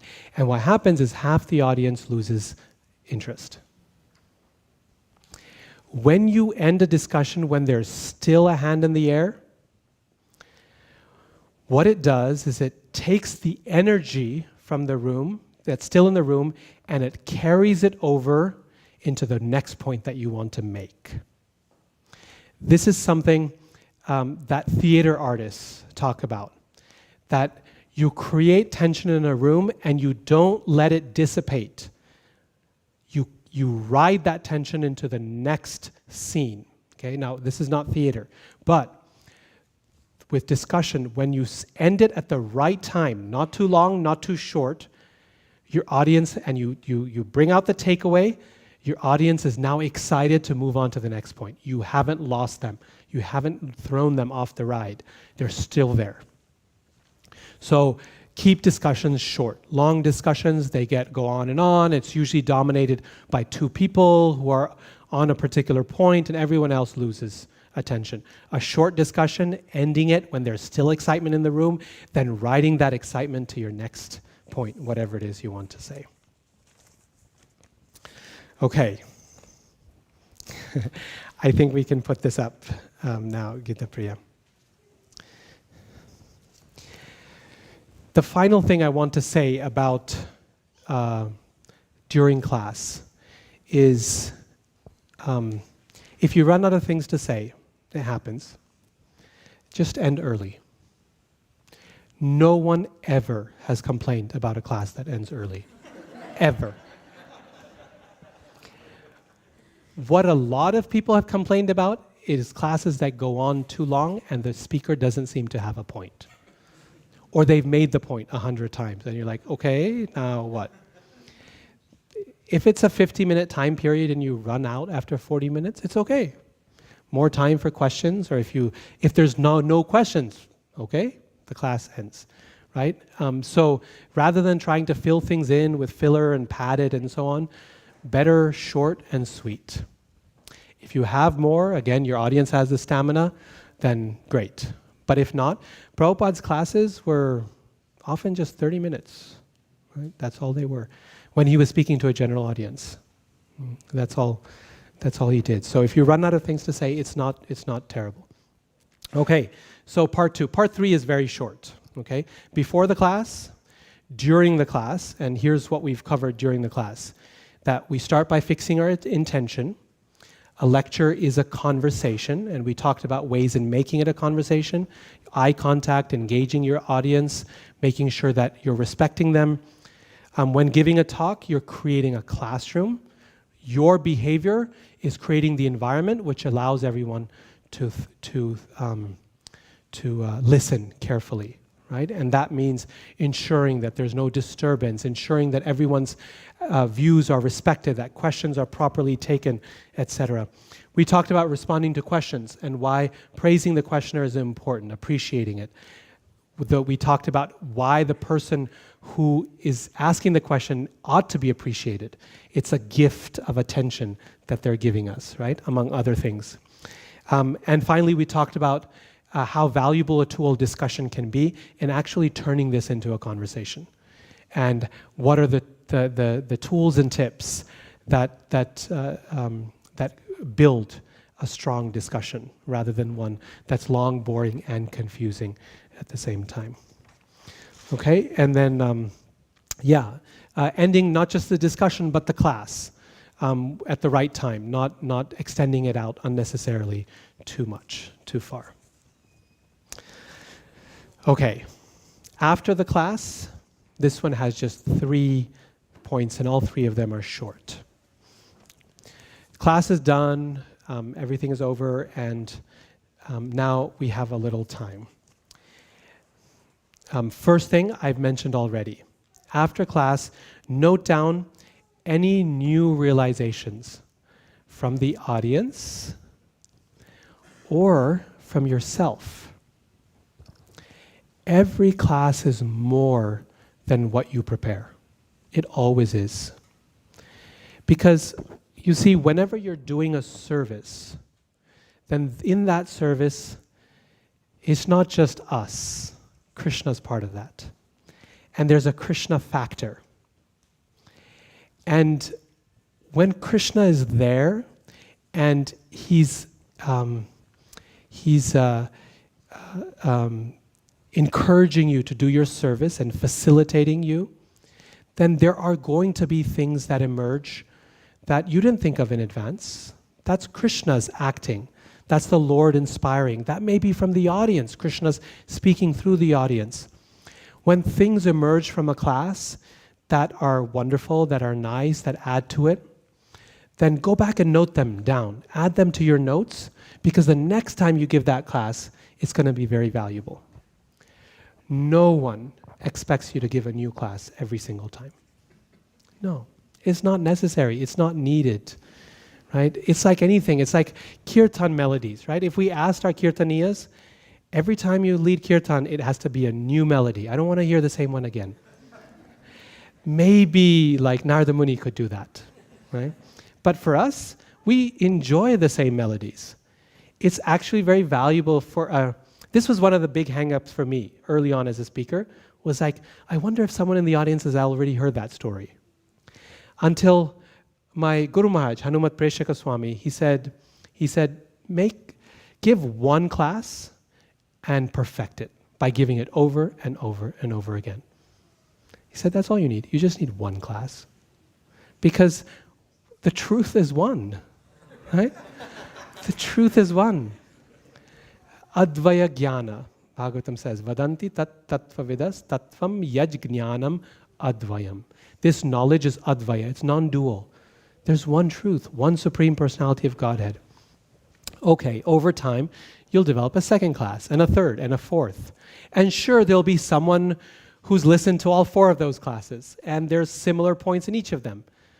But they'll benefit by hearing again. They probably like to hear that story a second time, right? So we don't have to worry about repetition. Rather, we improve each time. We give a class, we will go back and we note down the things that would make our class better. And then we note down the things that we could have improved. You have a nagging feeling that something went wrong? What is it? And think about, I need to add this next time. You know, one of the best ways to know what you need to improve is from the questions at the end or comments at the end.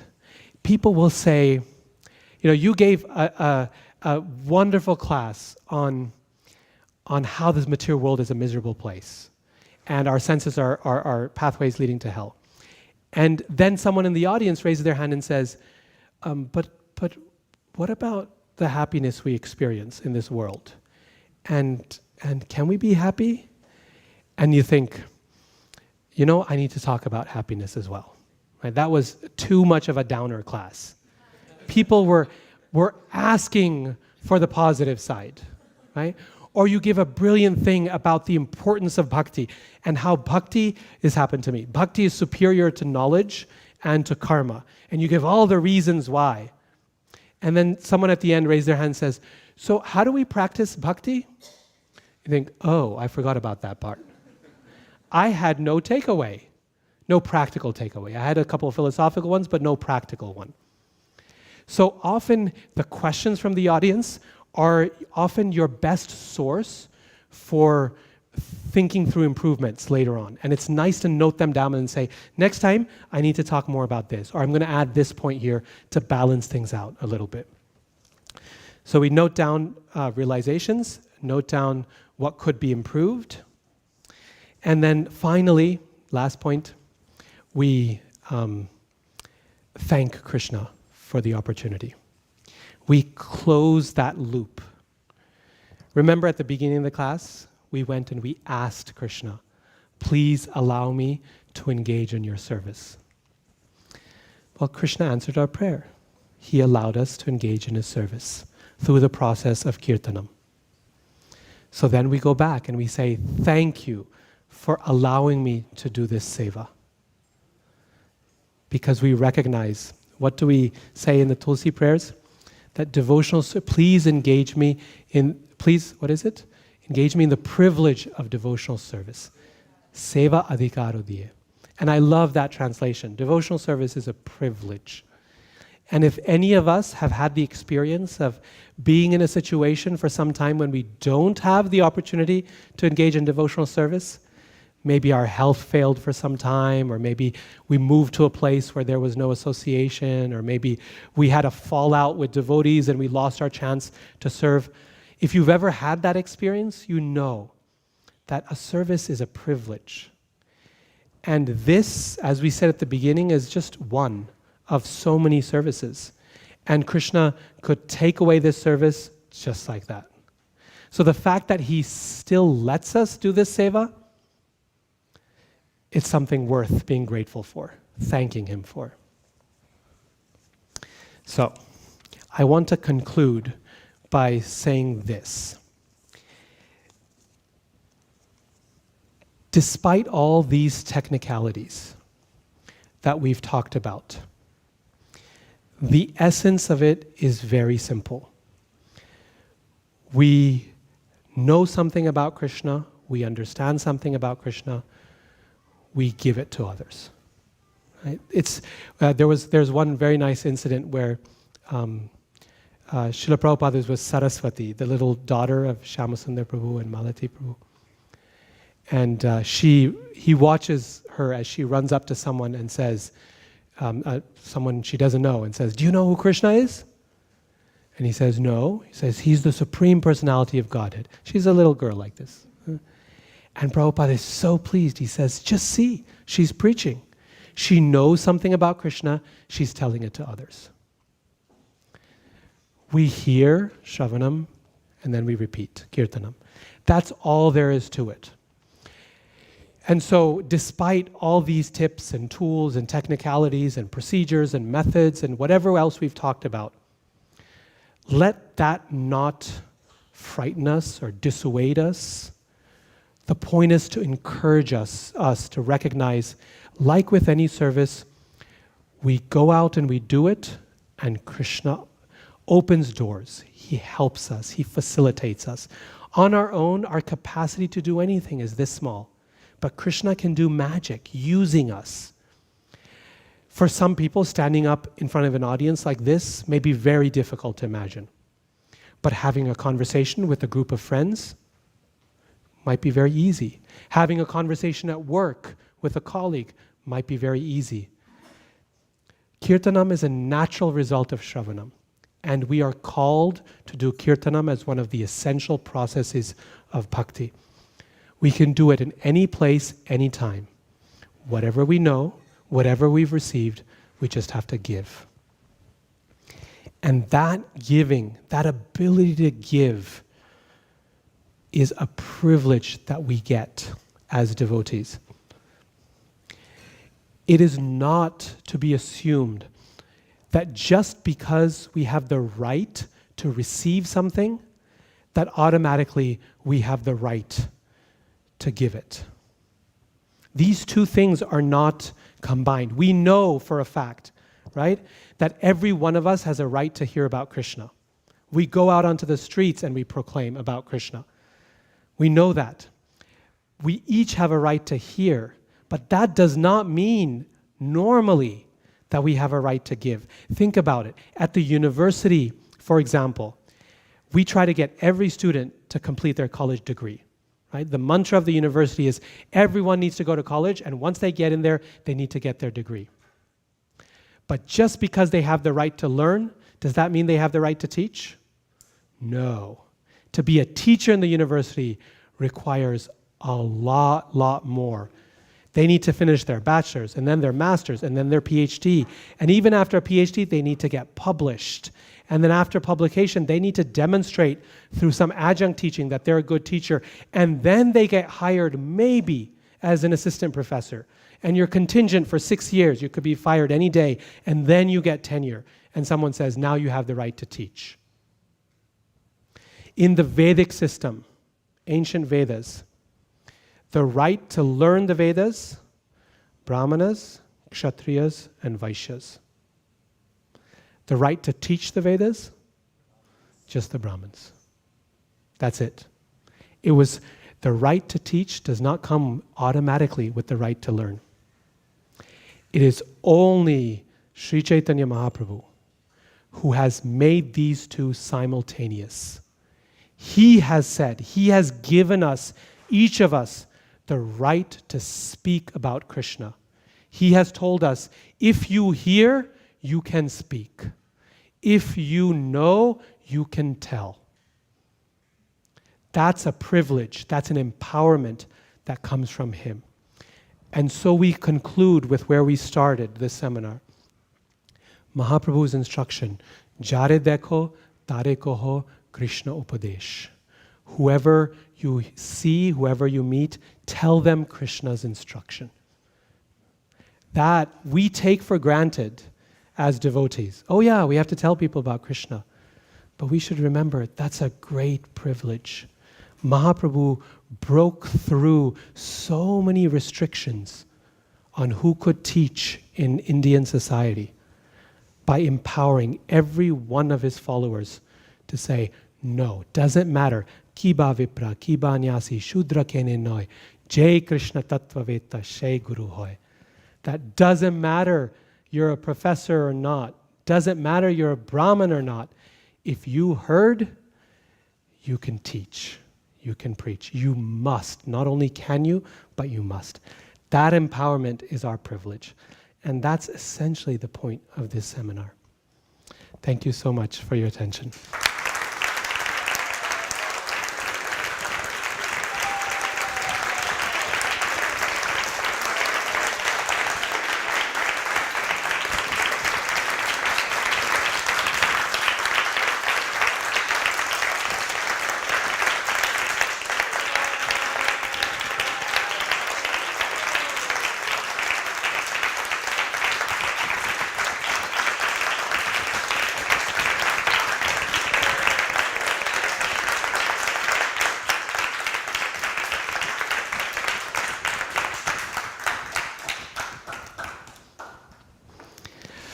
Okay, so, oh boy, we're 10 minutes past time.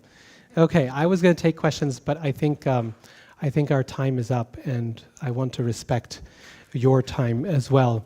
I did promise to that one devotee on Zoom, and so if it's okay, if we can go to that one person who had the question, I promised them to come back, and then we're going to call it a day. And anyone else who has questions, I can talk individually. But is that person still there on Zoom? Yes, I am that person. Haribo. Hare Krishna, Haribo. Please, go ahead. Hare Krishna, Radhika, Raman, Prabhu. Thank you for this great class. And, Oh, is that? Oh, I see. Bali Mardan Prabhu. Haribo. So I have one comment and question. So one thing related to your yesterday class about the context and content. One time, Gurudas Prabhu was giving a class in Punjab, in India. And he was referring too much Prabhupada's one purport about dry stool, wet stool, it is not good, that is not good. So after the class, the people are very sensitive and they complain that he doesn't talk about the religious substance because of the language and the words. And Prabhupada, told that, yes, you need to be very particular about place, time, and circumstances, how you present the classes. So that was one example which I mentioned. And my one question is related to the discussion, because it may not be directly to the spiritual classes, but one of my earlier boss, he used to have something like very polite persons, then he used to go well. But the next person came, he said that I don't like if somebody doesn't challenge me. In the discussion. I need to be challenged in order to make sure that we both are happy. So it is a very different temperament of the different persons. Just like Tamal Krishna Goswami Maharaj, in South America, he converted a person who was just saying that, oh, Sai Baba is God, and then, 7 days I'll make you do it. We know the story. So my question is, how do we really, the discussion needs to be more engaging and effective by the temperament. So, or we can adjust it based on different audience. So could you reconcile those things, what I said? Yes. Thank you for that example from Srila Prabhupada about speaking in an appropriate way for time, place, and circumstance. Very valuable. And then the other thing about the temperament of the questioner. So I would say it's not so much about the temperament of the audience, because audiences are very mixed, but of the person who's specifically asking the question. So occasionally, as you're saying, Prabhu, you'll find someone who asks a question in a challenging spirit, right? They're very enthused and ready to spar. And when you feel that, when you hear that from the questioner, then it's nice to respond in kind, right? Say, that's a really good question, but have you thought of this? And it becomes kind of a devil's advocate sort of scenario that is pleasing to both the questioner and to the audience and listening to it. So I think the key point here is that as speakers, we have to be very good listeners. Okay, and we know this from Shastra, that the most important qualification for kirtanam is shravanam. In order to chant, to glorify Krishna, we need to hear very carefully. And this is true not just before class and not just in our sadhana, but even during class, right? Remember the conversation point. When someone asks a question, it's so important to actually hear their question. And hearing their question means not just the point, but the spirit in which they're asking the question. And you come to recognize some people are asking to really support what you're saying. And they want to to support what you're saying. So including them is a way of saying, yes, thank you, you've supported me. And others want to spar, right? They want to wrestle in a friendly spirit. And it's nice to wrestle back, and it gives them some happiness. And some are asking only for the sake of displaying their intelligence or arguing for the sake of argument. And often then it's good to answer briefly and move on, because that sort of spirit is not going to go anywhere for them or for others. And occasionally you have to shut someone down when it becomes, like I said earlier, very, very. So it's all a process of listening carefully to the questioner. And occasionally it's actually a lot of fun to have a questioner who's willing to engage in a sparring spirit, and that adds a lot of excitement to the class and a challenge to the speaker as well. So thank you, Bali Mardan Prabhu, for that nice question. And we will stop at this point since we are 15 minutes over time, and turn it over to Vaisheshika Prabhu. Thank you. Radhika Raman Prabhu, you said in your class that it's not how much we cover, but what we convey. But I think all of us in the audience will agree that you not only covered everything and more than we could expect, but you also conveyed a spirit of pure devotional service, a way to present in such a way that others take away the main message, which is to take in Krishna consciousness and give it to everyone else in a heartfelt way. We're deeply grateful for you and your family for coming here. And we had asked Radhika yesterday how he got here, which airplane, and he said he flew into the San Jose airport, which was much easier because it's very close, and we feel like that's the next best option to us making a tunnel from here to his house. We'll be digesting everything that you gave us and putting it into practice, right? Yes. And meanwhile, we'll be keeping a little tab probably on our walls or refrigerators, counting the days until you come back again. And please bring your whole family. I think they've made themselves at home here. And next time, we'll look forward to spending more time with you. Thank you very much. Radhika Raman Prabhu.